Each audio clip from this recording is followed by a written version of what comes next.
Hi, welcome back to Chartered Wisdom. Advance GST certificate course का आज है lecture number 3, जिसमें हम बात करेंगे स्कोप ऑफ सप्लाई के बारे में। लेक्चर नंबर 2 में हमने सेक्शन 7 का सबसेक्शन 1 कवर किया था और एक एक टर्म को बहुत डिटेल में समझा था। आज क्या होगा, सेक्शन 7 के बचे हुए पार्ट यानी कि पूरा सेक्शन 7 और शेड्यूल 2 शेड्यूल 3 जो रह गया था उसको हम डिटेल में कवर करेंगे। उसके बाद एक दो क्वेश्चन की प्रैक्टिस करेंगे और कई सारे क्वेश्चंस मैं आपको दे रहा हूं, डिस्क्रिप्शन में से आप डाउनलोड कर सकते हैं, उसे सॉल्व करने की कोशिश करिएगा। और कल शाम को लेक्चर नंबर 4 अपलोड होगा इसी चैनल पे, जहां पर उन क्वेश्चंस को डिस्कस किया जाएगा और आप चेक कर पाएंगे कितने क्वेश्चंस आपके सही हैं और कितने गलत हैं और उनके पीछे क्या लॉजिक है। आज की वीडियो शुरू करने से पहले मैं आपको एक तो इम्पॉर्टेंट अपडेट दे दूं। ये हम सीजीएसटी एक्ट का सेक्शन 7 कर रहे हैं। जीएसटी में आपको दो एक्ट पढ़ने हैं, सीजीएसटी और आईजीएसटी एक्ट। तो आज की वीडियो में हम सीजीएसटी एक्ट को कवर कर रहे हैं और इस एक्ट को आप डाउनलोड कर सकते हैं डिस्क्रिप्शन में से, जहां पर बिल्कुल अपडेटेड जीएसटी एक्ट है। जितने भी चेंजेस अब तक जीएसटी में हुए हैं वो आपको इस एक्ट के अंदर मिल जाएंगे। कभी भी आउटडेटेड जीएसटी एक्ट मत पढ़ना, क्योंकि वहां पर आपको अमेंडमेंट्स अलग से पढ़नी पड़ेगी। फिर इस एक्ट में सारी अमेंडमेंट्स आपको मिल जाएंगी। इसके बाद ये जो कोर्स है ये एडवांस जीएसटी सर्टिफिकेट कोर्स है। इसका मतलब जितने भी वीडियो लेक्चर्स इस कोर्स से रिलेटेड होंगे डिटेल में इसी यूट्यूब चैनल पे आपको अवेलेबल होंगे फ्री ऑफ चार्ज सभी व्यूअर्स के लिए।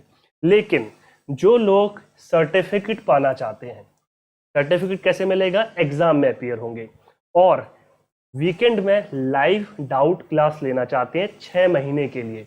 6 महीने तक वीकेंड में, हर वीकेंड में एक लाइव डाउट क्लास होगी, जिसमें पूरे वीक में जो कुछ हुआ उस पर रिवीजन होगी जीएसटी के बारे में और आपकी जो भी क्वेरी है उसको सॉल्व किया जाएगा और एग्जाम में अपीयर हो पाएंगे। उसके लिए आपको पे करनी है वन टाइम 499 रुपये की फ़ी, जिसके लिए आपको रजिस्ट्रेशन फॉर्म में फिल करना होगा अपना डिटेल्स और यहाँ पर आपको पेमेंट करनी होगी। पेमेंट आप फ़ोन पे, गूगल पे या पेटीएम कर सकते हैं इस मोबाइल नंबर पर। अगर आप बैंक ट्रांसफ़र करना चाहते हैं तो इस अकाउंट पे आप 499 रुपये ट्रांसफ़र कर सकते हैं। उसके बाद आप व्हाट्सएप कर दीजिएगा इसी नंबर पर, या आप ईमेल कर सकते हैं, इन्फॉर्म कर दीजिएगा कि आप पेमेंट कर चुके हैं और विद इन 24 आवर्स के अंदर आपको मिल जाएगा एनरोलमेंट नंबर और टैक्स इनवॉइस। तो शुरू करते हैं आज का lecture number 3 advance GST certificate course का। तो सेक्शन 7 सबसेक्शन 1 हमने कवर किया था, बहुत जल्दी से इसको समझ लेते हैं, एक बार रिवाइज हो जाएगा। Supply includes all forms of supply, किसी भी तरीके की सप्लाई हो, गुड्स की, सर्विसेज की। गुड्स की मीनिंग क्या होती है सेक्शन 2 क्लॉज 52 में हमने देखा था, और सर्विसेज की क्या डेफिनेशन होती है वो भी हमने ब्रॉड तरीके से समझी थी। तो इसके अंदर सेल आती है, यानी कि अगर सेल है तो वो भी हम सप्लाई ऑफ गुड्स या सप्लाई ऑफ सर्विसेज के अंदर इंक्लूड करेंगे, या किसी भी तरीके का ट्रांसफर है। फर्क क्या है, सेल और ट्रांसफर में क्या डिफरेंस है? जब हम बात करते हैं सेल की तो वहां पर ओनरशिप ट्रांसफर होती है। सेल भी एक तरीके का ट्रांसफर है। ट्रांसफर दो चीजों का हो सकता है। अगर ट्रांसफर ऑफ ओनरशिप है, यानी कि आप मालिकाना हक बेच रहे हैं, तो हम कहेंगे सेल हो गया। लेकिन ट्रांसफर एक ब्रॉड डेफिनेशन है जिसके अंदर सेल के अलावा कुछ और भी हम ट्रांसफर कर सकते हैं, जिसे हम कहते हैं ट्रांसफर ऑफ पोजेशन। यानी कि अगर आप किसी को, आपका कोई सामान है और आप फिजिकली ट्रांसफर कर रहे हैं किसी को, या तो आप ओनरशिप ट्रांसफर कर रहे हैं तो उसे सेल कहेंगे। लेकिन अगर आपने उसे ट्रांसफर कर दिया सिर्फ इस्तेमाल करने के लिए और बदले में आपने पेमेंट ले ली, तो वो भी हो जाएगा ट्रांसफर। वो सेल नहीं होगा, वो ट्रांसफर ऑफ पोजेशन होगा। तो सप्लाई के अंदर अगर ट्रांसफर ऑफ ओनरशिप हो या ट्रांसफर ऑफ पोजीशन हो, दोनों इंक्लूड होता है। और जब हम बात करते हैं सेल की, तो बदले में हम कंसिडरेशन लेते हैं जो कि मनी की फॉर्म में होती है, यानी कि आप किसी को ओनरशिप ट्रांसफर कर रहे हो और बदले में आप कुछ ले रहे हो। बार्टर और एक्सचेंज भी सप्लाई के अंदर आएगा। बार्टर का क्या मतलब होता है? बार्टर का मतलब हमने देखा था, जब आप कोई सामान के बदले सामान खरीदते हैं। आपने एक पुरानी कार को बेचा और आपने एक नई मोटरसाइकिल ले ली, दोनों आपने अदला बदली कर दिए, उसे हम कहेंगे बार्टर। लेकिन फिर एक्सचेंज क्या होता है? एक्सचेंज में भी तो कुछ ऐसा ही होता है कि एक चीज के बदले हमने दूसरी चीज ले ली, लेकिन एक्सचेंज और बार्टर में फर्क ये है कि बार्टर में मनी कहीं भी इन्वॉल्व नहीं होती, पूरा का पूरा सामान होगा, एक सामान के बदले दूसरा सामान या एक सर्विस के बदले दूसरी सर्विस। लेकिन एक्सचेंज में ये होता है कि मान लेते हैं आपने एक पुरानी कार है उसको बेचा, यानी कि उसको एक्सचेंज कर दिया, और बदले में आपने 1 लाख रुपए और एक्स्ट्रा पे किए और आपने एक नई कार ले ली। ये अक्सर होता है कि जब आप अपनी पुरानी जो कार होती है उसे आप एक्सचेंज करके कुछ और एक्स्ट्रा पे करके और आपने एक नई कार ले ली, इसे हम एक्सचेंज कहेंगे, बार्टर नहीं कहेंगे। लाइसेंस क्या होता है? लाइसेंस का मतलब ये होता है आप किसी को परमिशन दे रहे हैं कुछ चीज़ इस्तेमाल करने की, इसे हम लाइसेंस कहते हैं। लाइसेंस में जो इंसान लाइसेंस देता है उसका बहुत ज़्यादा कंट्रोल होता है। जब हम बात करते हैं रेंटल की, रेंटल और लीज दोनों ऑलमोस्ट सेम टर्म है, बट लीज में एक एग्रीमेंट होता है, एक फॉर्मल टर्म होता है और उसमें राइट्स दिए जाते हैं। अब अगर आपने कोई घर, अपना बिल्डिंग आपने लीज पे दी है, तो जो टेनेंट होगा उसके पास पोजीशन का राइट होगा। और रेंटल का मतलब भी आप कोई चीज़ किराए पे दे रहे हैं, लेकिन लीज की जब बात करते हैं एक फॉर्मल एग्रीमेंट होता है।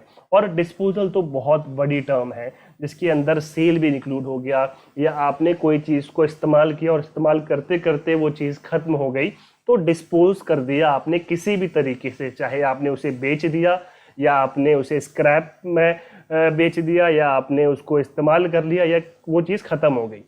तो सप्लाई के अंदर ये सारी चीज़ें आ जाएंगी।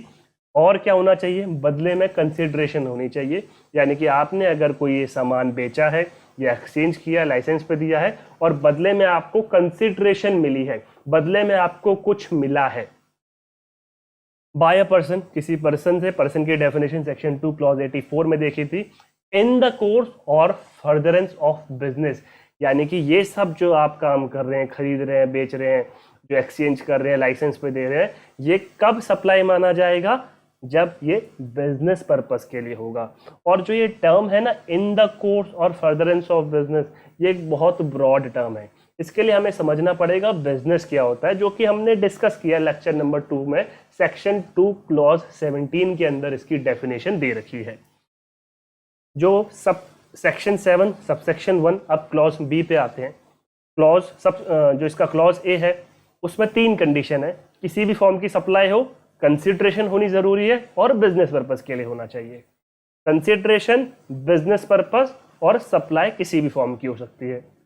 लेकिन जो क्लॉज बी है वो कहता है कि इंपोर्ट हो रहा है सर्विसेज का, कंसिडरेशन है, लेकिन बिजनेस पर्पस के लिए अगर नहीं है, अगर पर्सनल यूज के लिए भी है, तो भी हम इसे सप्लाई ट्रीट करेंगे। तो ये एक बहुत इंपॉर्टेंट है। अगर इसके अंदर कोई सर्विस फॉल करती है इंपोर्ट की, बदले में कंसिडरेशन है लेकिन बिजनेस पर्पस नहीं है, तो भी हम उसे सप्लाई ट्रीट करेंगे। और जो क्लॉज सी है वो ये बोलता है कि शेड्यूल 1 में जो भी हमने एक्टिविटीज़ लिख रखी हैं, अगर वो बिना कंसिडरेशन के भी हैं, कंसिडरेशन अगर उसमें इन्वॉल्व नहीं है, तो भी हम उसे ट्रीट करेंगे कि वो सप्लाई है। और शेड्यूल 1 हमने डिटेल में ऑलरेडी समझ लिया था। आज आगे बढ़ते हैं सबसेक्शन 1A पे। तो सबसेक्शन 1A क्या कहता है?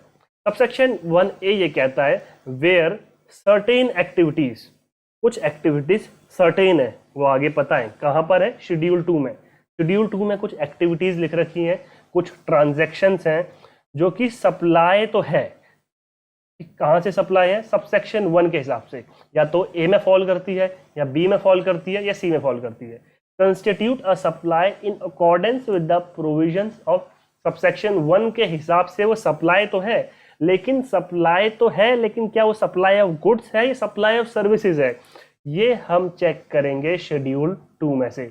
शेड्यूल 2 में से हमें पता चलेगा कि हम उसे सप्लाई ऑफ गुड्स मानेंगे या हम उसे सप्लाई ऑफ सर्विसेज मानेंगे।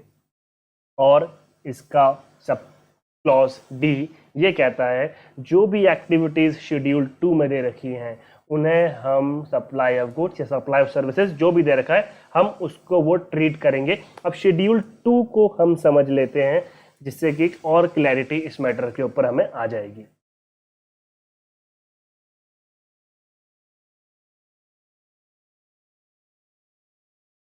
तो हमारे सामने है शेड्यूल 2, जिसमें जो सबसे पहला पॉइंट है वो ट्रांसफर के बारे में है। Any transfer of the title in goods, अगर कोई गुड्स है, गुड्स की डेफिनेशन हमने देखी है सेक्शन 2 क्लॉज 52, कोई भी मूवेबल प्रॉपर्टी है लेकिन उसमें मनी सिक्योरिटीज इंक्लूड नहीं होगा। Any transfer of title, title का मतलब क्या, ओनरशिप, उसका मालिकाना हक अगर आप बेच रहे हैं तो हम उसे सप्लाई ऑफ गुड्स मानेंगे। तो ये तो बहुत आसान है, जो आई थिंक सबको क्लियर होगा। अब इसका जो बी पार्ट है वो ये बताता है any transfer of right in goods or of undivided share in goods without the transfer of title. आप उस गुड्स में टाइटल ट्रांसफर नहीं कर रहे, टाइटल का मतलब ओनरशिप ट्रांसफर नहीं कर रहे, और कोई राइट आप दे रहे हैं, जैसे आप पोजीशन का राइट दे रहे हैं, जो कि हमने बात कर दी सेल और ट्रांसफर में जो डिफरेंस है।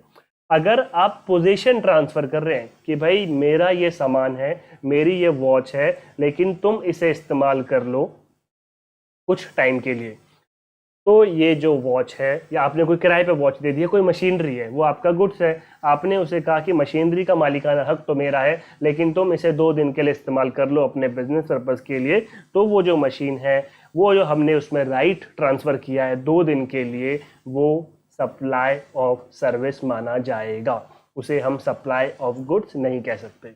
और जो पॉइंट इसका सी है, any transfer of title in goods under an agreement which stipulates that property in goods shall pass at a future date upon payment of full consideration। इसका मतलब यह है कि आपके पास गुड है, आप उसका टाइटल ट्रांसफर कर रहे हैं, यानी कि ओनरशिप ट्रांसफर कर रहे हैं, यानी कि सेल कर रहे हैं, और जब आप उसकी ओनरशिप ट्रांसफर कर रहे हैं लेकिन वो फ्यूचर में ट्रांसफर करेंगे, आपने आज एग्रीमेंट कर लिया कि 2 महीने के बाद मैं तुम्हें ये मशीन इतने प्राइस के ऊपर बेच दूंगा। तो जब आप एडवांस में, जब फ्यूचर में आप एग्रीमेंट कर रहे हैं कि भाई फ्यूचर में ट्रांजैक्शन होगी, तो भी इसे सप्लाई ऑफ गुड्स माना जाएगा। तो आई थिंक जो ये फर्स्ट पार्ट है ट्रांसफर ए बी सी, ये तो बहुत सिंपल है। अब आने वाले जो पॉइंट्स हैं वो बड़े इंपॉर्टेंट है, वहाँ पर हमें समझने की ज़रूरत है। अगर लैंड और बिल्डिंग की बात करें, बिल्डिंग में लीज है, अगर आप लीज, जैसे मैंने बताया, एक फॉर्मल एग्रीमेंट होता है जिसमें पोजीशन ट्रांसफ़र किया जाता है, जिसमें एक राइट ट्रांसफ़र किया जाता है टेनेंट को, जो कि उस लीज होल्डर है, वो जो लीज होल्डर है, जो किराएदार है, उसके पास राइट होता है कि वो पोजीशन एंजॉय कर सके। अगर आपने कोई बिल्डिंग किराए पे दी है, लीज पे दी है, मान लेते हैं 1 साल के लिए दी है और लीज एग्रीमेंट आपने बनाया है, तो उस प्रॉपर्टी पे आप भी कब्जा नहीं कर सकते जब तक वो जो पीरियड है वो लीज कंटिन्यूएंस में है। लेकिन लाइसेंस में क्या होता है, लाइसेंस में जो मालिक होता है उसके पास ज़्यादा कंट्रोल होता है, वहाँ पर पूरा राइट ट्रांसफ़र नहीं होता, वहाँ पर एक लिमिटेड परमिशन दी जाती है एक स्पेसिफिक काम करने के लिए। तो लीज और लाइसेंस में ये बेसिक डिफरेंस होता है।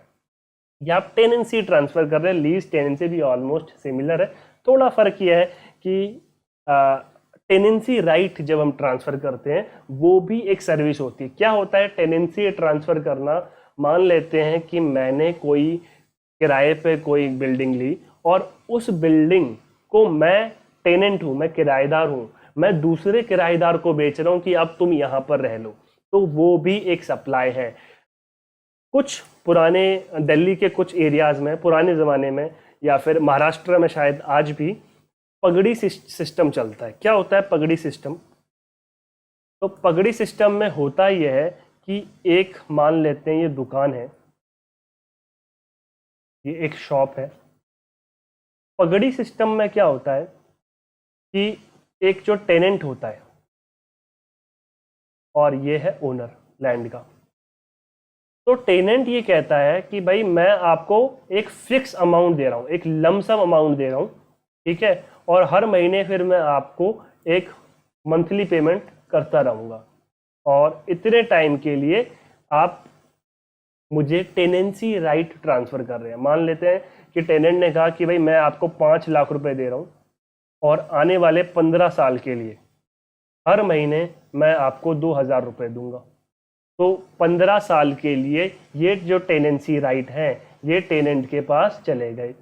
अब टेनेंट क्या करता है, मान लेते हैं 5 साल बीत जाते हैं, 5 साल के बाद अब 10 साल बचे हैं, तो 5 साल के बाद ये किसी दूसरे टेनेंट को अपने टेनेंसी राइट बेच देता है और जो दूसरा टेनेंट है वो भी एक फिक्स्ड अमाउंट पे करेगा और टेनेंसी एग्रीमेंट के हिसाब से इसे सेटल किया जाता है, जिस भी तरीके का टेनेंसी एग्रीमेंट इन दोनों के बीच होगा। तो कहने का मतलब ये है कि जब इस टेनेंट ने अपने टेनेंसी राइट बेचे और बदले में पैसा इसको मिला तो उसे हम कहेंगे सप्लाई ऑफ सर्विस। उसे हम सप्लाई ऑफ गुड्स नहीं कह सकते क्योंकि इसने घर नहीं बेचा है, और अगर घर बेच भी दे तो घर तो वैसे भी इमूवेबल प्रॉपर्टी है, शॉप जो है वो इमूवेबल प्रॉपर्टी है और इमूवेबल प्रॉपर्टी होने के कारण वो गुड्स की कैटेगरी में नहीं आती, और गुड्स की कैटेगरी में नहीं आती तो उसे हम टैक्स नहीं इंक्लूड कर सकते, उस पर टैक्स नहीं लगा सकते। तो ये जो है ये सप्लाई ऑफ सर्विस है, इसमें टेनेंसी राइट बेचा है। अब जो टेनेंसी है वो एक सर्विस के अंदर आती है, इसीलिए ये जीएसटी में टैक्सेबल होगा और इसे सप्लाई के अंदर इंक्लूड किया जाएगा।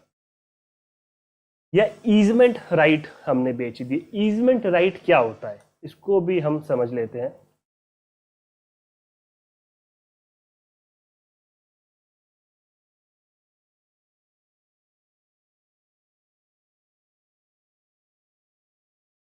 ईजमेंट राइट है जैसे कि ये आपका एक लैंड है या फिर इस पे एक बिल्डिंग है मान लेते हैं।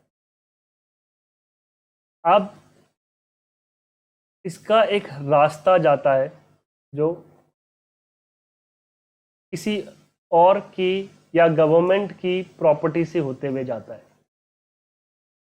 अब ईजमेंट राइट क्या होता है, जो ईजमेंट एक्ट है उसमें ईजमेंट राइट को डिफाइन कुछ इस तरीके से किया गया है कि ये एक ऐसा राइट है जो अपने आप जनरेट हो जाता है। मान लेते हैं जंगल है, अब इसकी जो रोड है, एक्चुअल रोड है, मतलब जो सड़क है वो ऐसे घूम के जाती है तो बहुत लंबा रास्ता पड़ता है।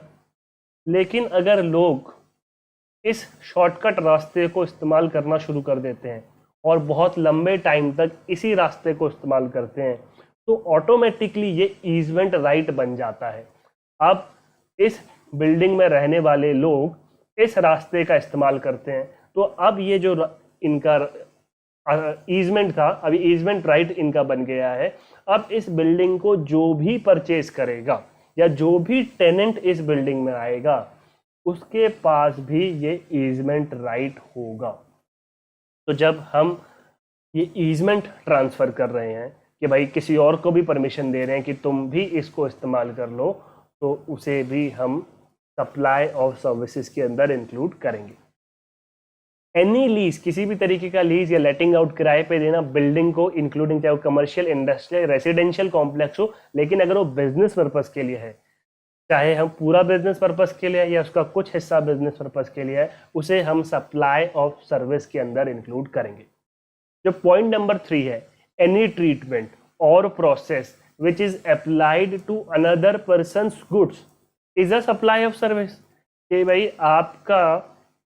आपने कोई ट्रीटमेंट किया, कोई प्रोसेस किया किसी और के सामान को और उसको और बेहतर बना दिया, तो उसे हम सप्लाई ऑफ सर्विस कहेंगे। एग्जाम्पल के तौर पे कोई इंसान अपनी कार रिपेयर कराने के लिए किसी मैकेनिक के पास लेके आता है और मैकेनिक उस पर अपना ट्रीटमेंट करता है और उसको ऑयलिंग करता है और उसकी सर्विसिंग कर देता है, उसको और अच्छा बना देता है, तो वो भी एक सप्लाई ऑफ सर्विस है क्योंकि उसने कोई सामान नहीं बेचा, उसने उस जो गुड्स पे, जो ऑलरेडी जो उसका मालिक है उसके गुड्स पे उसने अपना प्रोसेस अप्लाई किया है।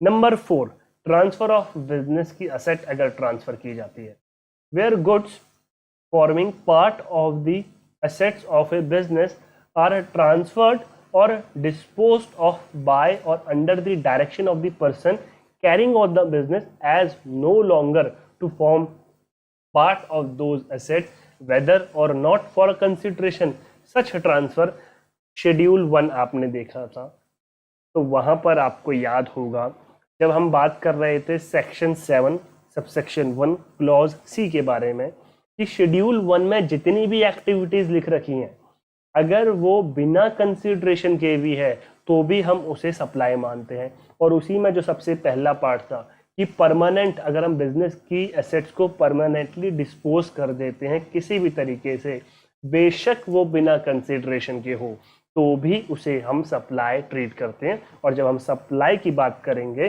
तो उसे सप्लाई ऑफ गुड्स माना जाएगा।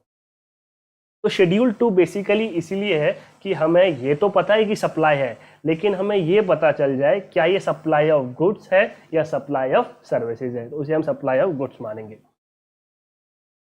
बी पार्ट अगर हम देखें तो वेयर बाय और under the direction of a person carrying on the business goods held or used for the purpose of business are put to any private use or made available to any person for use for any purpose other than a purpose of business।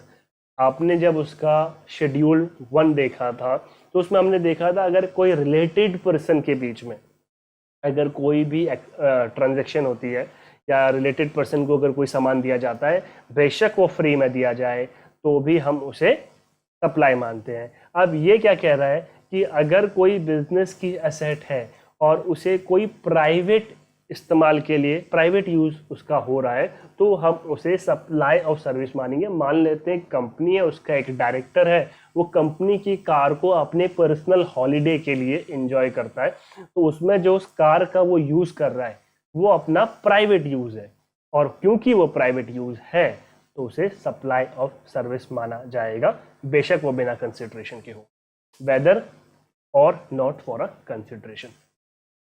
तो इसका part C है where any person ceases to be a taxable person. Taxable person कौन होता है कि जिसकी liability है जो कि जीएसटी में रजिस्टर्ड है, और जीएसटी में रजिस्ट्रेशन के लिए क्या लिमिट है और कौन टैक्स कलेक्ट कर सकता है वो तो अभी हम आगे देखेंगे। तो टैक्सेबल पर्सन वही है जो जीएसटी के अंदर टैक्स लायबिलिटी जिसकी बनती है।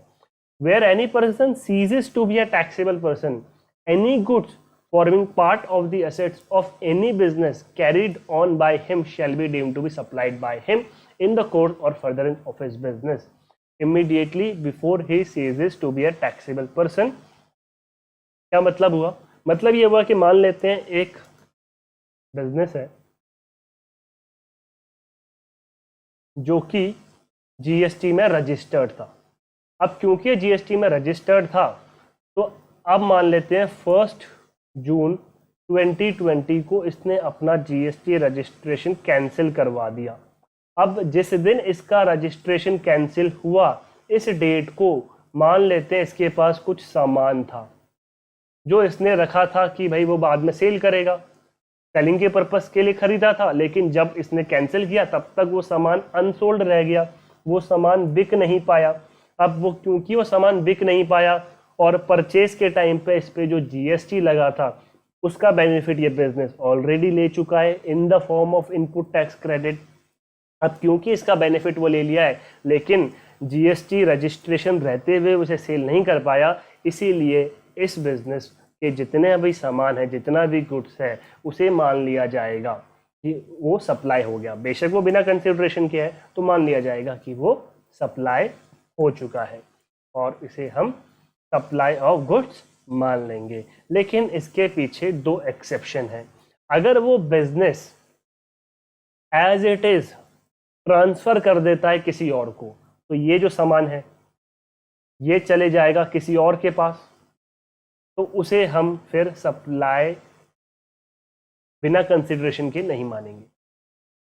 The business is carried on by a personal representative who is deemed to be a taxable person, यानी कि जो ये पर्सन जिसके नाम पे ये रजिस्ट्रेशन था उसके बाद उसी का कोई रिप्रेजेंटेटिव इसको कैरी ऑन करता है, तो भी हम उसे सप्लाई नहीं मानेंगे जब तक वो एक्चुअल में सोल्ड नहीं होगा।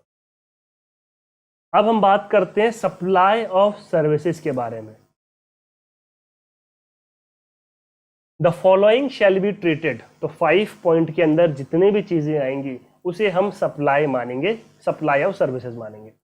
अगर कोई इमूवेबल प्रॉपर्टी, कोई लैंड, कोई बिल्डिंग किराए पे दी जाती है, किसी भी पर्पस के लिए दिया जाए, उसे हम सप्लाई ऑफ सर्विस ट्रीट करेंगे। अब इसका जो पार्ट बी है वो बहुत इंपॉर्टेंट है। पार्ट बी बात करता है कंस्ट्रक्शन के बारे में। अगर कोई बिल्डिंग, कोई भी सिविल स्ट्रक्चर, किसी भी चीज़ का कंस्ट्रक्शन अगर हो रहा है, कोई बिल्डिंग कंस्ट्रक्ट हो रही है, और कंस्ट्रक्शन किस लिए हो रहा है कि भाई बायर को सेल करना है। कई बार ऐसा होता है कि अपार्टमेंट्स बनते हैं और अपार्टमेंट्स पूरी तरीके से बने भी नहीं होते, कंस्ट्रक्शन शुरू भी नहीं होता, उससे पहले उन अपार्टमेंट्स की बुकिंग शुरू हो जाती है और बायर से पेमेंट ले लिया जाता है। तो ऐसे केस में क्या होगा कि अगर क्योंकि देखिए ये क्यों इंट्रोड्यूस किया गया है, क्योंकि अगर एक बार बिल्डिंग बन गई, अगर एक बार अपार्टमेंट बन गया, पूरी तरीके से उसका कंस्ट्रक्शन कंप्लीट हो गया, उसके बाद अगर हम उस अपार्टमेंट को बेचेंगे तो वहाँ पर जीएसटी एप्लीकेबल नहीं होगा, क्योंकि वो गुड्स की कैटेगरी में नहीं आएगा। लेकिन यहाँ पर हम सर्विस की बात कर रहे हैं कि अभी अपार्टमेंट बना नहीं, कंस्ट्रक्शन चालू है। तो अगर किसी बिल्डिंग का कंस्ट्रक्शन चालू है और बायर से हमने पैसा पहले ले लिए, तो हम उसे कहेंगे कि भाई ये तो कंस्ट्रक्शन एक्टिविटी है और उसके लिए पैसे लिए हैं, तो कंस्ट्रक्शन की सर्विस है।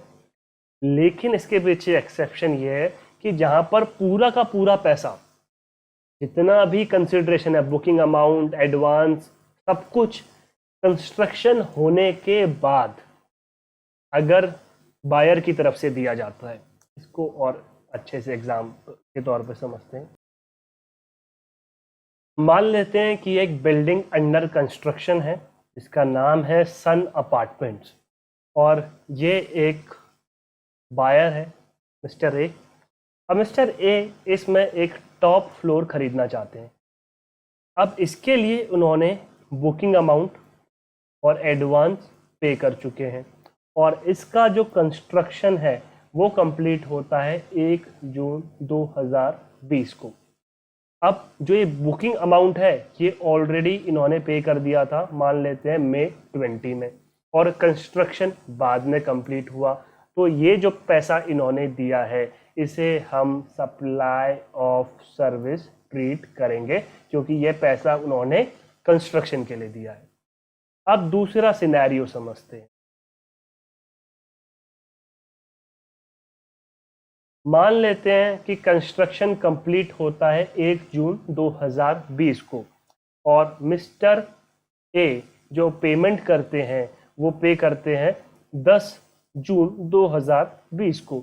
अब जो ये पेमेंट करी गई है ये कंस्ट्रक्शन होने के बाद करी गई है, तो इसीलिए अब बिल्डिंग तो पूरी तरीके से बन चुकी है। जो भी अपार्टमेंट मिस्टर ए खरीदना चाह रहा है वो पूरी तरीके से रेडी है, तो उन्होंने जो पैसा पे किया है वो अपार्टमेंट को खरीदने के लिए पे किया है। अब वो कंस्ट्रक्शन के लिए पे नहीं किया। अब क्योंकि वो अपार्टमेंट को खरीदने के लिए पे किया, और अपार्टमेंट एक इमूवेबल प्रॉपर्टी है, इसीलिए इसे हम सप्लाई के अंदर इंक्लूड नहीं कर सकते। तो ये अगर कंस्ट्रक्शन पहले होता है और जो पेमेंट है वो बाद में की जाती है, पूरी की पूरी पेमेंट, एंटायर कंसिडरेशन अगर बाद में पे की जाती है तो हम सप्लाई में इंक्लूड नहीं करेंगे। लेकिन अगर कंस्ट्रक्शन बाद में कंप्लीट होता है और उसका कुछ हिस्सा भी पेमेंट का अगर एडवांस के या बुकिंग या किसी भी फॉर्म में पे कर दिया जाता है तो हम उसे सप्लाई ऑफ सर्विस ट्रीट करेंगे। आई होप आपको ये क्लियर होगा। अब कैसे पता चलेगा कि कंस्ट्रक्शन किस डेट को कंप्लीट हुआ, उसको जानना बहुत ज़रूरी है। तो कहा गया कि जिस डेट को कंप्लीशन सर्टिफिकेट इशू होगा, कौन इशू करेगा? जो कि वहाँ की लोकल अथॉरिटी है। अगर वहाँ की लोकल अथॉरिटी है वो कंप्लीशन सर्टिफिकेट इशू कर देती है तो मान लेंगे कि उस दिन कंस्ट्रक्शन कंप्लीट हो गया। या जो फर्स्ट ऑक्यूपेशन है, जब वो जो बायर है वो किस डेट को शिफ्ट होता है अपने उस अपार्टमेंट में या घर में या बिल्डिंग में, तो जिस डेट को वो शिफ्ट होगा या जिस दिन कंस्ट्रक्शन हुआ है उनमें से जो भी पहले वाली डेट है वो कट ऑफ डेट रहेगी। यानी कि कंस्ट्रक्शन 1 जून को कंप्लीट हो रहा है, लेकिन मान लेते हैं कि वो 28 मई को ही शिफ्ट हो गया अपने घर में, तो अब हम 28 मई वाली डेट को चेक करेंगे और ये चेक करेंगे क्या उसने कुछ भी पैसा 28 मई से पहले पे किया था। अगर उसने कुछ भी पैसा 28 मई से पहले पे किया था तो हम उसे सप्लाई ऑफ सर्विस मानेंगे। अगर उसने कुछ पैसा 28 मई के बाद पे किया था, कुछ पहले पे किया था, तो भी वो सप्लाई ऑफ सर्विस रहेगी। लेकिन अगर उसने पूरा का पूरा पैसा 28 मई के बाद पे किया है तो हम उसे कहेंगे neither supply of goods nor supply of services. ना ही ये सप्लाई ऑफ गुड्स है और ना ही ये सप्लाई ऑफ सर्विस है। आई होप आपको ये क्लियर होगा। अब अगर किसी स्टेट में, किसी सिटी में वहाँ की जो लोकल अथॉरिटी है वहाँ से परमिशन लेने की ज़रूरत नहीं है, यानी कि उनकी तरफ से अगर कंप्लीशन सर्टिफिकेट इशू करने की कोई ऐसी रिक्वायरमेंट नहीं है, तो कोई भी रजिस्टर्ड आर्किटेक्ट जो काउंसिल ऑफ आर्किटेक्चर में रजिस्टर्ड हो, या कोई भी चार्टर्ड इंजीनियर, या कोई भी सर्वे करने वाला पर्सन जिसे लाइसेंस मिला हो, अगर वो सर्टिफाई कर देता है कि इस डेट को कंस्ट्रक्शन कंप्लीट हुआ, तो वही डेट यहाँ पर हम कंस्ट्रक्शन की मान लेंगे। और कंस्ट्रक्शन का मतलब ज़रूरी नहीं कि शुरू से कंस्ट्रक्ट किया जा रहा है। किसी भी तरीके का एडिशन, अल्टरेशन, कोई भी रिप्लेस करना कोई भी चीज़ को, तो वो सब कंस्ट्रक्शन के अंदर इंक्लूड होता है।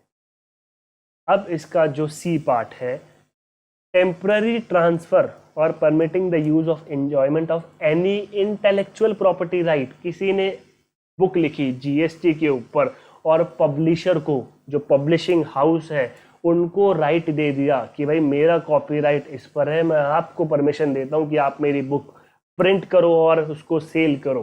तो यहाँ पर ट्रांसफर क्या हुआ, कॉपीराइट, जिसे हम एक इंटेलेक्चुअल प्रॉपर्टी राइट कहते हैं, तो इसलिए इसे भी सप्लाई ऑफ सर्विस ट्रीट किया जाएगा। कोई भी इंफॉर्मेशन टेक्नोलॉजी से रिलेटेड एक्टिविटी हो, कोई सॉफ्टवेयर बनाया हो, किसी भी तरीके का प्रोग्राम या डिज़ाइन या कस्टमाइज सॉफ्टवेयर हो, अब उस सॉफ्टवेयर को अपग्रेड किया गया, उसमें कुछ चेंजेस करे गए हो, वो सारी चीज़ें भी सर्विस का पार्ट है। ये तो सबको पता ही है।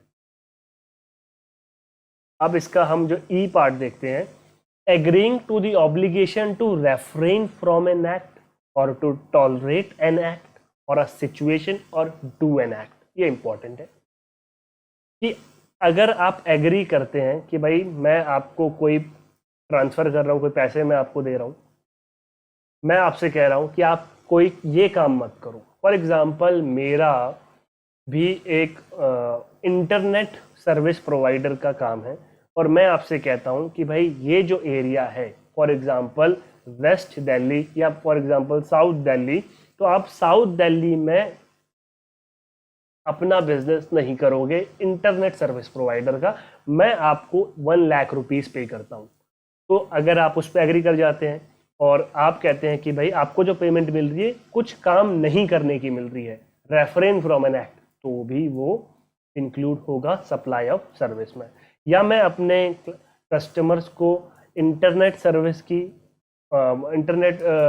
सर्विस देता हूँ और मैं टॉलरेट करता हूँ ये एक्ट को, मतलब फॉर एग्जांपल वो लेट पेमेंट कर रहे हैं तो मैं उनसे लेट जो फ़ी है वो चार्ज कर रहा हूँ या उनसे इंटरेस्ट चार्ज कर रहा हूँ, तो वो भी सप्लाई ऑफ सर्विस का पार्ट है। और टू डू एन एक्ट, किसी काम को करने के लिए, अगर मैं आप कहता हूँ कि भाई मेरा एयर कंडीशनर ख़राब हो गया है और मैं टेक्नीशियन को बुलाता हूँ कि उसको ये ठीक करने के लिए, तो उसको ठीक करने के पैसे मैं दे रहा हूँ, किसी भी काम करने के पैसे दे रहा हूँ, तो वो इंक्लूड होगा सप्लाई ऑफ सर्विस में। Part F, transfer of the right to use any goods for any purpose. जो भी गुड्स है उसको इस्तेमाल करने के लिए, यहाँ पर ध्यान रखिए टाइटल ट्रांसफर नहीं हो रहा है, राइट टू यूज, उस गुड को इस्तेमाल करने की, यानी कि रेंटल की बात हो रही है। चाहे मैं उसे कैश में दूं या डेफर्ड पेमेंट। डेफर्ड पेमेंट का मतलब ये होता है कि मैंने उसको उधार पे सामान दिया कि वो जो पेमेंट है वो बाद में करेगा, या कोई भी कंसिडरेशन हो तो उसे हम सप्लाई ऑफ सर्विस के अंदर इंक्लूड करेंगे। अब बात करते हैं कंपोजिट सप्लाई के ऊपर, जो कि एक बहुत इंपॉर्टेंट पार्ट है। देखिए, कंपोजिट सप्लाई का मतलब ये होता है कि अगर आप कोई ऐसी सप्लाई कर रहे हैं जिसमें दो या दो से ज़्यादा चीज़ें इन्वॉल्व हैं, तो आप उसे कौन सी सप्लाई मानेंगे। एक एग्जाम्पल के तौर पे, फॉर एग्जाम्पल, अगर आप कोई सामान बेचते हैं और क्योंकि वो सामान आप डिलीवर करवा रहे हैं, तो आप जो कुरियर है उसकी सर्विस भी आप दे रहे हैं, डिलीवरी की सर्विस भी आप दे रहे हैं। तो ये कंपोजिट सर्विस है जिसमें सप्लाई ऑफ गुड्स भी इन्वॉल्व है और सप्लाई ऑफ सर्विस भी इन्वॉल्व है। लेकिन यहाँ पर आप देखा जाएगा कि आपकी प्रिंसिपल सप्लाई कौन सी है, आपकी मेन सप्लाई कौन सी है। तो जो भी आपकी मेन सप्लाई होगी, ये सामान है और इसको डिलीवर किया गया, तो यहाँ पर ये गुड्स है और डिलीवरी सर्विस है। अब देखा जाएगा प्रिंसिपल सप्लाई कौन सी है, यानी कि मेन सप्लाई कौन सी है, और जो मेन सप्लाई होगी उसे ही पूरी सप्लाई मान लिया जाएगा। तो मेन सप्लाई यहाँ पर इस गुड्स को ट्रांसफ़र करने की है, तो उसके साथ ये जो सर्विस है इसे भी हम सप्लाई ऑफ गुड्स ट्रीट करेंगे, यानी कि हम ये कहेंगे कि ये सप्लाई ऑफ गुड्स है। अब हो सकता है भाई जो डिलीवरी है, जो कुरियर जो डिलीवरी की सर्विस है, मान लेते हैं कि वो 5% के टैक्स रेट पे एप्लीकेबल होती है, और जो गुड्स है उसकी जो टैक्स रेट है मान लेते हैं 28% है, यानी कि ये एयर कंडीशनर है, एसी है। अब क्योंकि एसी को डिलीवर किया गया, इसमें मेन सर्विस क्या है, मेन काम क्या हो रहा है कि एसी डिलीवर हो रहा है। उसका जो सर्विस जो सप्लायर है उसका मेन काम डिलीवरी करने का नहीं है, वो हर किसी का सामान डिलीवर नहीं करता, वो सिर्फ अपना सामान डिलीवर करता है। तो मेन सप्लाई यहाँ पर एयर कंडीशनर है, तो टोटल सप्लाई को एयर कंडीशनर की सप्लाई मान लिया जाएगा, और एयर कंडीशनर पे जो जीएसटी लगता है वही इस पे भी जीएसटी लगेगा। मान लेते हैं एयर कंडीशनर का प्राइस 40,000 है, और जो ये जो सर्विस है, मान लेते हैं इंस्टॉलेशन की सर्विस भी इसके अंदर इंक्लूड है, वो मान लेते हैं 2,000 है, तो टोटल हो गया 42,000, और पूरे के पूरे 42,000 पर 28% के हिसाब से टैक्स एप्लीकेबल हो जाएगा। तो इसे कहते हैं कंपोजिट सप्लाई। ये मैंने आपको मीनिंग बताया। अब कंपोजिट सप्लाई में तो यही रूल होता है कि हम देखेंगे कि प्रिंसिपल सप्लाई कौन सी है, लेकिन यहाँ पर उसमें दो कैटेगरी है जिनके लिए स्पेसिफिकली कह रखा है कि उसे तो हम supply of service he treat करेंगे। अगर कोई वर्क कॉन्ट्रैक्ट है, अब वर्क कॉन्ट्रैक्ट क्या होता है, सेक्शन 2 क्लॉज 119 में इसे डिफाइन किया गया है। अभी हम आने वाले लेक्चर्स में वर्क कॉन्ट्रैक्ट एक बहुत बड़ा कॉन्सेप्ट है, इसको हम डिटेल में समझेंगे। अभी सिर्फ शॉर्ट में समझते हैं कि वर्क कॉन्ट्रैक्ट का मतलब ये होता है किसी भी तरीके की construction activity, repair, renovation, fabrication, erection, इन सब टर्म्स को हम आगे समझेंगे। तो जो भी आप काम कर रहे हैं, आप मान लेते हैं सर्विस आप प्रोवाइड कर रहे हैं, लेकिन उस काम को करने के लिए आपको कोई सामान भी आप इस्तेमाल करते हैं। अगर कोई बिल्डिंग का कंस्ट्रक्शन हो रहा है, तो बिल्डिंग कंस्ट्रक्शन में जो मटेरियल होगा, जो सीमेंट होगा, जो ब्रिक्स होगी, वो भी लगेगी, तो वो गुड है, वो गुड्स हैं। अब आपने एक कॉन्ट्रैक्ट किया है किसी कॉन्ट्रैक्टर से, और उसको ये कहा है कि आप उसको 1 करोड़ पे करेंगे, जो भी गुड्स उस कंस्ट्रक्शन में लगेंगे वो कॉन्ट्रैक्टर लाके देगा। अब कॉन्ट्रैक्टर वो गुड्स लाके देगा, तो कॉन्ट्रैक्ट, ये वर्क कॉन्ट्रैक्ट हो गया। वर्क कॉन्ट्रैक्ट में मेन कॉन्ट्रैक्ट होता है और उसके सामने गुड्स भी इन्वॉल्व होते हैं। तो जो वर्क कॉन्ट्रैक्ट है ये पूरा का पूरा सर्विस ट्रीट किया जाएगा। अगर आप अपनी कार सर्विसिंग के लिए देते हैं और उस सर्विसिंग में जो मैकेनिक है उसको रिपेयर करने के लिए उसमें ऑयल का इस्तेमाल कर रहा है, उसमें जो ग्रीस लगा रहा है, या उसमें वो इंजन ऑयल डाल रहा है, या और भी किसी तरीके का वो पार्ट उसमें ऐड कर रहा है, तो वो अपनी पॉकेट से ऐड कर रहा है और आपसे एक टोटल अमाउंट चार्ज कर रहा है।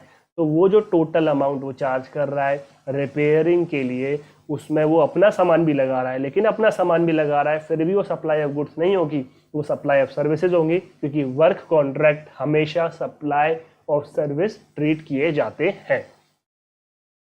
अब इसका जो बी पार्ट है वो रेस्टोरेंट के बारे में बात करता है। जब जीएसटी नहीं आया था उससे पहले होता क्या था, रेस्टोरेंट में एक आपको खाना दिया जाता है, साथ में आपको सर्विस दी जाती है कि आप रेस्टोरेंट में बैठते हैं और वेटर आपके पास सामान लेके आता है, और जो सामान मतलब आप फूड आपके पास लेके आता है, और आपको एक डाइनिंग की सर्विस दी जाती है। होता क्या था कि सर्विस के लिए वहाँ पर सर्विस टैक्स चार्ज किया जाता था, और सेल जो गुड्स है उसके लिए वैट चार्ज किया जाता था। लेकिन जीएसटी में बोला गया क्योंकि रेस्टोरेंट में जो इंसान आ रहा है, मेन सर्विस वहाँ पर सप्लाई ऑफ जो मेन जो उसमें एक्टिविटी है वो सर्विस है, इसीलिए इसे सप्लाई ऑफ सर्विस ट्रीट किया जाएगा। लेकिन अगर कोई अल्कोहलिक लीकर उसमें इन्वॉल्व है, तो अल्कोहलिक लीकर को तो आपको पता ही है कि जीएसटी के दायरे से बाहर रखा गया। जीएसटी की जब मीनिंग देखी थी तभी समझा था। तो अल्कोहलिक लीकर पे तो पुराना वाला सिस्टम वैट और सर्विस टैक्स चार्ज होगा, लेकिन बाकी जो फूड आइटम है, अगर आप रेस्टोरेंट में जाते हैं फूड कंज्यूम करते हैं, उस पूरे को सर्विस माना जाएगा और उस पर एक रेट से सर्विस टैक्स लगाया जाएगा, यानी कि जीएसटी के अंदर सर्विस चार्ज किया जाएगा। सप्लाई ऑफ गुड्स, अब ये जो एक्टिविटी होगी उसे हम सप्लाई ऑफ गुड्स मानेंगे। Supply of goods by any unincorporated unregistered कोई ऑर्गेनाइजेशन है, वो अपने मेंबर को कोई सामान देती है, जैसे रेसिडेंट वेलफेयर एसोसिएशन है, अनरजिस्टर्ड है, वो अपने रेसिडेंट्स के लिए कोई उनको सामान डिस्ट्रीब्यूट कर रही है, कोई फूड आइटम या कोई भी चीज़ बल्क में खरीद के अपने मेंबर्स को दे रही है, तो वो भी हम सप्लाई ऑफ गुड्स के अंदर उसको कवर करेंगे। तो ये था शेड्यूल 2 जो कि बात करता है क्या हम सप्लाई ऑफ गुड्स और क्या हम सप्लाई ऑफ सर्विस ट्रीट करेंगे। आगे बढ़ते हैं।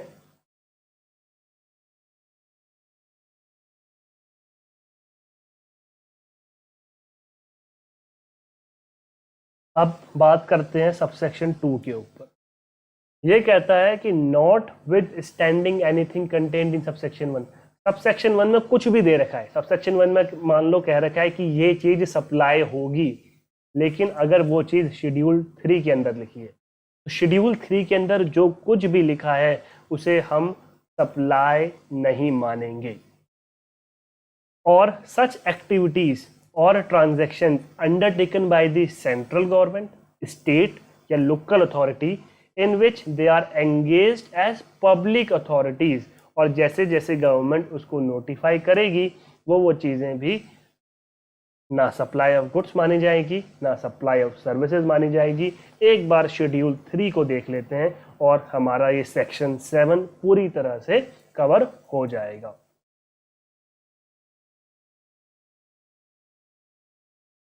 तो शेड्यूल 3 बात करता है कौन कौन सी एक्टिविटीज है। बेशक वो सेक्शन 7 क्लॉज सबसेक्शन 1 के हिसाब से अगर वो सप्लाई होती हैं, लेकिन फिर भी हम उन्हें सप्लाई नहीं मानेंगे। Services by an employee to the employer, एक एम्प्लॉय अपने एम्प्लॉयर को सर्विस दे रहा है ड्यूरिंग द कोर्स एम्प्लॉयमेंट से रिलेटेड, तो हम उसे इंक्लूड नहीं करेंगे, ना ही सप्लाई ऑफ गुड्स में ना ही सप्लाई ऑफ सर्विसेज में। अब एम्प्लॉयर अपने एम्प्लॉय को सर्विस दे रहा है, तो हमें यह भी तो पता होना चाहिए कि एम्प्लॉय कौन होता है, एम्प्लॉयर कौन होता है। अब आप कहेंगे ये तो सिंपल सा आंसर है, लेकिन एम्प्लॉयर एम्प्लॉय का रिलेशनशिप तब होगा जब कोई पर्सन एम्प्लॉयर दूसरे पर्सन के डायरेक्शन में काम करता है, तो हम उसे एम्प्लॉय कहेंगे। अगर कोई एज अ इंडिपेंडेंट कॉन्ट्रैक्टर के तौर पे काम करता है तो हम उसे एम्प्लॉय नहीं कहेंगे और वो सप्लाई के अंदर इंक्लूड होगा। सेकंड पॉइंट है कोई भी कोर्ट है या ट्रिब्यूनल है जो कि सर्विस प्रोवाइड कर रही है, केसेस को सुन रही है और उन पर डिसीजन दे रही है, तो वो सब भी इंक्लूड नहीं होगा। कोई भी फंक्शन है, मेंबर ऑफ पार्लियामेंट है या जो member of state legislature MLA होते हैं, पंचायत के मेंबर हैं, लोकल अथॉरिटीज़ के मेंबर हैं, उनके सर्विस को भी इंक्लूड नहीं किया गया है। कोई भी पर्सन जो कॉन्स्टिट्यूशनल पोस्ट पर है वो अपनी सर्विस दे रहा है, उसे भी इंक्लूड नहीं किया गया है। और जो इसका सी पार्ट है पॉइंट 3 का, duties performed by any person as a chairperson, member or director in a body, कोई भी कमेटी गवर्नमेंट बनाती है उसके जो भी चेयरपर्सन है, कोई मेंबर है, वो जो सर्विस गवर्नमेंट को देते हैं वो भी इंक्लूड नहीं होगा। अब पॉइंट नंबर 4 है, कोई भी फ्यूनरल की सर्विस है, किसी की डेथ हो जाती है, फ्यूनरल हो रहा है, बॉडी को दफनाया जा रहा है, बॉडी को जलाया जा रहा है, या ट्रांसपोर्टेशन, अगर कोई डेथ हो गई है उसकी डेड बॉडी को ट्रांसफ़र किया जा रहा है किसी व्हीकल के द्वारा, तो जो व्हीकल ओनर है वो भी ट्रांसपोर्टेशन की जो सर्विस है उसे हम सप्लाई ऑफ सर्विस ट्रीट नहीं करेंगे। और क्योंकि सप्लाई ऑफ सर्विस ट्रीट नहीं होगी तो उसमें जीएसटी भी एप्लीकेबल नहीं होगा। पॉइंट नंबर 6 बात करता है एक्शनेबल क्लेम्स के बारे में। याद होगा जब हमने गुड्स की डेफिनेशन करी थी सेक्शन 2 क्लॉज 52 में, उसमें लिखा था कि गुड्स के अंदर एक्शनेबल क्लेम आएगा, और एक्शनेबल क्लेम को डिफाइन किया गया था ट्रांसफर ऑफ प्रॉपर्टी एक्ट के सेक्शन 3 में। तो एक्शनेबल क्लेम को भी गुड्स तो माना गया है लेकिन सप्लाई नहीं माना गया। तो एक्शनेबल क्लेम जब हम सप्लाई करेंगे तो उस पर कोई जीएसटी एप्लीकेबल नहीं होगा क्योंकि वो सप्लाई की डेफिनेशन से बाहर है। लेकिन अगर कोई लॉटरी है, बेटिंग है, गैम्बलिंग है तो उसे हम इंक्लूड करेंगे। Point number 7, supply of goods from a place in the non taxable territory to a place also in the non taxable territory. आपने ड्रॉप शिपिंग का नाम सुना होगा, आजकल बहुत सारे लोग ड्रॉप शिपिंग में बिजनेस करते हैं। क्या होता है ड्रॉप शिपिंग? मान लेते हैं आप दिल्ली में बैठे हैं और ऑनलाइन आपने चाइना की किसी वेबसाइट पे, जो ई कॉमर्स वेबसाइट मान लेते हैं, वहाँ से आपने कोई आइटम देखा और आपने किसी पर्सन जो कि मान लेते हैं यूएसए में है, आप उसको बेचना चाह रहे हैं, तो आपने वहाँ से ऑर्डर बुक किया, यूएसए में जो पर्सन बैठा है उसका आपने वहाँ पर एड्रेस शिपिंग वाला डाल दिया और वो सामान बिना इंडिया में आए हुए सीधे डायरेक्ट चाइना से यूएसए पहुँच गया और बीच में आपने अपना कमीशन कमा लिया, तो भी वो सप्लाई ऑफ गुड्स और ना ही सप्लाई ऑफ सर्विसेज में इंक्लूड होगा। Supply of warehouse goods, और वेयर हाउस का मतलब यहाँ पर जो कस्टम एक्ट के अंदर वेयर हाउस है। जब आप कोई सामान एक्सपोर्ट करते हैं या इंपोर्ट करते हैं, जब आप इंपोर्ट करते हैं अगर वो सामान आप क्लियर नहीं करते हैं होम कंजम्पशन के लिए, इंपोर्ट क्लियरेंस आप नहीं, सामान को वापस नहीं लेते हैं, तो कुछ टाइम के बाद वो सामान वेयर हाउस में ट्रांसफ़र कर दिया जाता है। और अगर होम क्लियरेंस से पहले अगर उसे किसी पर्सन को दिया गया है तो वो भी सप्लाई के अंदर नहीं आएगा। B part, supply of goods by the consignee to any other person by endorsement of documents of title to the goods after the goods have dispatched from the port of origin, जो कि outside India है, India के बाहर से सामान आ रहा है लेकिन क्लियर नहीं हुआ है अभी तक। तो जब तक सामान क्लियर नहीं होगा तब तक हम उसे सप्लाई ऑफ गुड्स या सप्लाई ऑफ सर्विसेज के अंदर इंक्लूड नहीं करेंगे, क्योंकि जब सामान क्लियरेंस होगा तब ही इंपोर्ट ड्यूटी जो यहाँ पर इंडिया में पर्सन होगा जो सामान खरीद रहा है वो पे करेगा, और जब इंपोर्ट ड्यूटी पे करेगा तो वहाँ पर जीएसटी भी पे करेगा। तो होम क्लियरेंस, जो क्लियरेंस से पहले उस पर हम सप्लाई ऑफ गुड्स या सप्लाई ऑफ सर्विसेज उसे ट्रीट नहीं करेंगे। तो ये था शेड्यूल 3। शेड्यूल 2 भी हमने कवर किया, शेड्यूल 1 हम ऑलरेडी कवर कर चुके हैं, सेक्शन 7 हमने कवर कर लिया है। इसका जो सब सेक्शन 3 है वो सिर्फ इतनी सी बात बोलता है कि गवर्नमेंट चाहे, यानी कि जीएसटी काउंसिल की रिकमेंडेशन पे वो डिसाइड कर सकती है। मान लेते हैं कोई सप्लाई ऑफ गुड्स है तो वो कह सकती है कि ये सप्लाई ऑफ सर्विसेज होगा या नहीं होगा, या सप्लाई ऑफ सर्विस को सप्लाई ऑफ गुड्स बना सकते हैं। तो जो भी वो शेड्यूल 2 में चेंज करेंगे, शेड्यूल 3 में उनके पास लिबर्टी है, जो भी वो चीज़ें डालेंगे वो हमें एज इट इज़ एक्सेप्टेबल करना होगा। अगर शेड्यूल 2 में लिख दिया कि कोई भी ट्रांजैक्शन, जो भी ट्रांजैक्शन है वो सप्लाई ऑफ सर्विस ट्रीट किया जाएगा, बेशक वो सप्लाई ऑफ गुड्स हो, लेकिन अगर शेड्यूल 2 में लिख दिया सप्लाई ऑफ सर्विस ट्रीट किया जाएगा तो हम उसे supply of service he treat करेंगे। लेकिन अगर शेड्यूल 3 में लिख दिया कि कोई सप्लाई है, लेकिन लिख दिया कि ना ही इसे सप्लाई ऑफ गुड्स माना जाएगा, ना ही सप्लाई ऑफ सर्विसेज माना जाएगा, तो उसे जीएसटी के दायरे से बाहर कर दिया जाएगा। तो ये थी आज की वीडियो। अब बारी है दो छोटे छोटे क्वेश्चंस को सॉल्व करने की। तो हम उन क्वेश्चंस को देख लेते हैं, थोड़ा सा क्लैरिटी आपको आ जाएगा।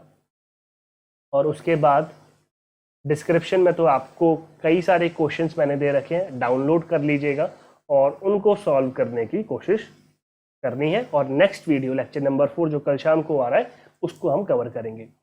Distribution of goods by supplier to the customer as free of cost. अगर कोई सप्लायर कस्टमर को फ्री में सामान दे देता है तो क्या हम उसे सप्लाई मानेंगे? देखिए सेक्शन 7 है सप्लाई का, ठीक है। सेक्शन 7 में 3 सबसेक्शन है। जो इसका सबसेक्शन 1 है उसका क्लॉज ए क्या कहता है? किसी भी तरह की सप्लाई हो, साथ में कंसिडरेशन होना जरूरी है, यानी कि बदले में आपको कुछ मिलना चाहिए, प्लस बिजनेस पर्पस के लिए हो, तो हम उसे सप्लाई मानेंगे। तो यहाँ पर distribution of goods by supplier तो हो रहा है, सप्लाई तो है, to the customers as free of cost, consideration नहीं है लेकिन बिजनेस पर्पस के लिए है। तो अब क्लॉज ए के अंदर तो ये फॉल नहीं करता। जो क्लॉज बी है वो इंपोर्ट ऑफ सर्विस के बारे में बात करता है, तो यहाँ तो गुड्स के बारे में बात हो रही है तो यहाँ भी फॉल नहीं करेगा। क्लॉज सी क्या कहता है कि कुछ एक्टिविटीज है जो कि शेड्यूल 1 में दे रखी हैं, अगर वो बिना कंसिडरेशन के हैं तो भी हम उसे सप्लाई ट्रीट करेंगे। लेकिन जब हम शेड्यूल 1 देखते हैं तो वहां पर सिर्फ परमानेंट डिस्पोजल अगर हो रहा है, तो हम एसेट्स का परमानेंट डिस्पोजल हो रहा है तो हम उसे कहते हैं कि भाई बिना कंसिडरेशन के है तो भी ये सप्लाई होगा। या फिर जो ये फ्री में गुड्स दिए जा रहे हैं, अगर ये रिलेटेड पर्सन के बीच दिए जा रहे हैं तो हम कहते हैं कि ये सप्लाई होगा। लेकिन यहाँ पर तो ऐसा कुछ भी नहीं लिखा कि ये रिलेटेड पर्सन के बीच दिए जा रहे हैं, ये तो कस्टमर्स को दिए जा रहे हैं और कस्टमर यहाँ पर रिलेटेड नहीं लिखा है, यानी कि ये फ्री में दिए जा रहे हैं और क्योंकि ये फ्री में दिए जा रहे हैं सप्लाई नहीं होगा, नो सप्लाई। बात करते हैं पॉइंट नंबर 2 यानी क्वेश्चन नंबर 2 की। Distribution of goods as buy 1 get 1 free. इसका क्या मतलब है? 2 आइटम है। आइटम ए बोला गया आइटम ए का प्राइस 1000 है और अगर आइटम ए खरीदेंगे तो आइटम जो बी है वो फ्री में दिया जाएगा। और यहाँ पर भी कोई रिलेटेड पर्सन नहीं है, कस्टमर्स को दिया जा रहा है, तो क्या होगा आपके हिसाब से? अगर आपको लगता है कि भाई यहाँ पर कोई सप्लाई नहीं थी क्योंकि फ्री में दिया जा रहा था, अब आइटम ए तो दिया जा रहा है, ये तो कंफर्म है कि सप्लाई है, अब आइटम बी भी क्योंकि फ्री में दिया जा रहा है तो इसीलिए इसे भी सप्लाई नहीं माना जाएगा। लेकिन ऐसा नहीं है, यहाँ पर इसे सप्लाई माना जाएगा। क्यों माना जाएगा? क्योंकि जब यहाँ पर ये आइटम सप्लाई किया जा रहा है ए, हम कह क्या रहे हैं कि भाई आइटम ए के साथ हम आइटम बी मुफ्त दे रहे हैं, बट एक्चुअल में ये फ्री नहीं माना जाएगा। ये माना जाएगा कि आइटम बी का प्राइस भी 1000 के अंदर ही इन्वॉल्व है। तो ये मान लिया जाएगा कि ये जो प्राइस है आइटम ए और बी का दोनों 1000 के अंदर इन्वॉल्व। 1000 रुपये में आपको 2 सामान दिए जा रहा है, यानी कि आइटम ए और आइटम बी। इसका मतलब ये नहीं है कि 1000 में आपको एक सामान दिया जा रहा है और दूसरा सामान फ्री में दिया जा रहा है। अब क्योंकि 1000 में दोनों सामान दिए जा रहे हैं तो इन दोनों को सप्लाई ऑफ गुड्स माना जाएगा। आई होप आपको ये 2 छोटे छोटे क्वेश्चन समझ में आए होंगे। इसी तरीके से कई क्वेश्चंस आपको डिज़ाइन करके मैंने दिए हैं, आप उनको डाउनलोड करके सॉल्व करिएगा। और अगर आपको वीडियो जेन्युइनली पसंद आई हो तो चैनल को सब्सक्राइब करिए, बेल आइकन प्रेस करें, वीडियो को लाइक करें और ज़्यादा से ज़्यादा शेयर करें ताकि ये कोर्स बहुत लोगों तक पहुंच सके, क्योंकि इसके सभी वीडियो लेक्चर्स फ्री में अवेलेबल होंगे इसी चैनल पे। आज लेक्चर नंबर 3 है। हर वीक में 3 से 4 वीडियोस आएंगी, लेकिन जो लोग एग्जाम में अपीयर होना चाहते हैं या वीकेंड क्लास जो लाइव क्लास होगी उसमें अपने डाउट पूछना चाहते हैं, तो सिर्फ 499 रुपये की फीस है, वो भी पूरे 6 महीने का ये कोर्स है। सिर्फ 1 टाइम फीस आपको पे करनी है, जिसके लिए आप रजिस्ट्रेशन फॉर्म फिल कर सकते हैं। इसका जो लिंक है वो डिस्क्रिप्शन में और कमेंट बॉक्स में सबसे ऊपर है।